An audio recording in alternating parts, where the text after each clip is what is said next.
the third time. I think the fourth time I've started this video, so hopefully I get through it this time.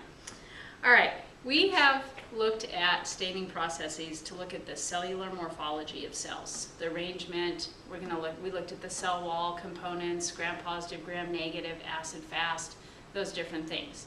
Those are really, really important. They are the first steps in identifying a bacteria, okay?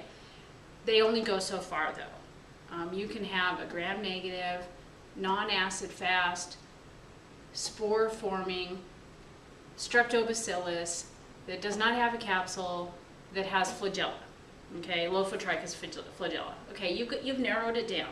However, there may be a million with those particular morphological characteristics. What does the cell look like, okay? Now we're going to look at biochemical tests. So we've been learning in lecture that biochemical tests will show what type of enzymes that the microbe has. So whether it goes through cellular respiration, whether it's anaerobic, whether it's aerobic, those types of things will also come into play. But what we're looking at right now is what enzymes does that microbe produce that other microbes may not produce. And this is how we're going to further break them down. So we're really, really narrowing things down. So now we'll have that cell with those morphological characteristics that we were looking at, and now we add the biochemical, and you can really start narrowing it down. So we're going to be looking at different biochemical tests, and we're going to be looking at the differences between endoenzymes and exoenzymes. Enzymes that are exoenzymes just sound like they sound. They are excreted from the cell. They'll break down a large molecule into a smaller monomer, and that monomer will then be brought into the cell and used for nutrition. An endoenzyme would absorb the molecule and then break it down within the cell. Okay, both of them are going to be used for nutritional components, but we're going to be looking at them in the identification purposes. So enzymes are going to break down any organic molecule. It could be a lipid, a carbohydrate, a protein. So what we're going to be looking at in this first lab are going to be exoenzymes that break down proteins and carbohydrates, and if we get the media in time, lipids. Okay? So what I have in front of me are for the proteins and the carbohydrates. The lipid one I do not have in front of me because, like I said, it's being shipped and it may or may not be here by the time you do your lab. Look at the flies, they love me. Okay, so you will always be doing this lab in conjunction with another lab. So keep in mind that what I have in front of me is just for the first lab, for the enzymes, the metabolic processes, not the carbohydrates, and then we have other ones to go on. Not the fermentation. So those will be added on. So by the time that you're doing your lab, you'll have this plus at least one other lab, or maybe two other labs that you're doing, or three other labs. So you may have 4 of them all total. So the number of tubes that you have and the number of plates that you will have will be a different number. So keep in mind that you need to be very, very organized. Now, I think we learned in a previous lesson that if you don't label the tubes the name of the actual media that it is, you might get confused. So we had problems with that between a broth and the gelatin once it had been hydrolyzed.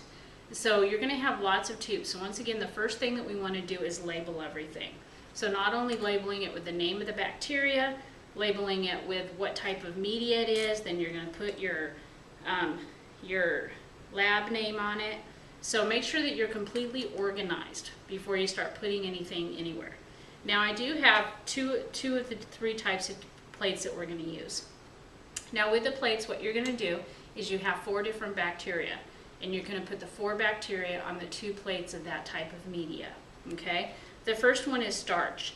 The starch is a large molecule, and if bacteria have amylase like you have in your saliva, they'll be able to break the starch down into glucose. The other one we have is milk, and if bacteria can break down the casein, the protein in the milk, you'll see it clearing in this media. Then we have the gelatin that we've worked with before, and that's a protein. Now, like I said, we don't have the one for lipid yet, but if it comes in, you'd have 6 plates instead of 4. Okay? So we have the 4 bacteria. We're using E. coli, Bacillus cereus, Proteus, no, we're using Pseudomonas aeruginosa, and Staph aureus. So you divide each plate in half. Now remember to write on the bottom of the plate, okay, where the agar is, not on the lid, okay? And then you'll write the name of the bacteria close to the edge. So you'll have 2 of them on this plate. So let's just say we put E. coli here and Bacillus cereus here. And then we'd split this one in half, and we'd put Pseudomonas on this side and Staph aureus on this side. You'd do the exact same thing with your 2 milk plates, and then if you have the 2 other plates, you'll do the same with those.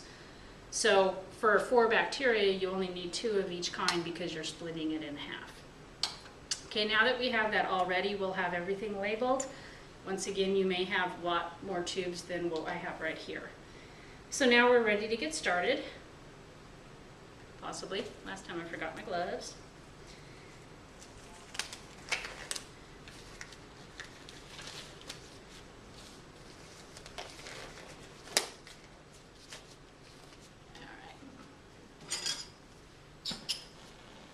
Going. That's perfect. Okay, so this is basically going to be exactly the same as what we did with the first labs where we did aseptic technique. As always, you're going to hold the tubes with one hand. Don't set the lids down, and then the plates. I didn't demonstrate that last time, so I'll demonstrate it this time. So we're going to be using a needle for the tubes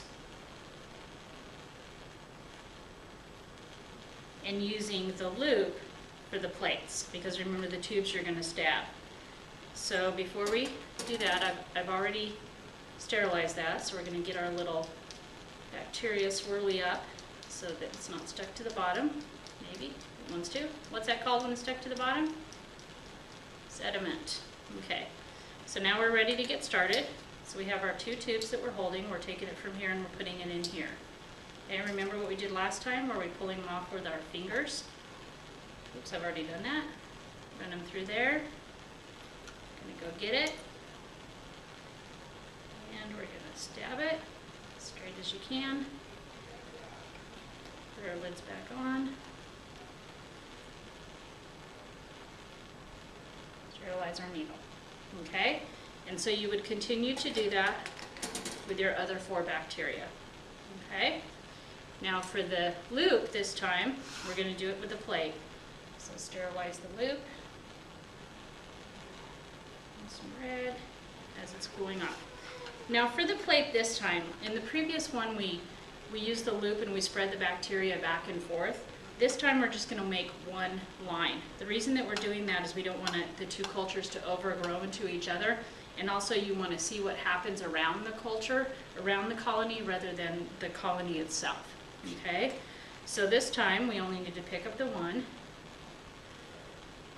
get our stuff from it, and I'm going to go ahead and just put it right back down.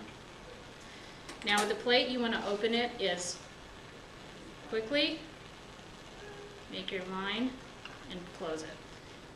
You notice I did not set the lid down. I didn't leave it open for a long period of time. You just quickly put it in and close it. Okay? So that's for the plates and the tubes for the first lab. And I think I'm done with this one.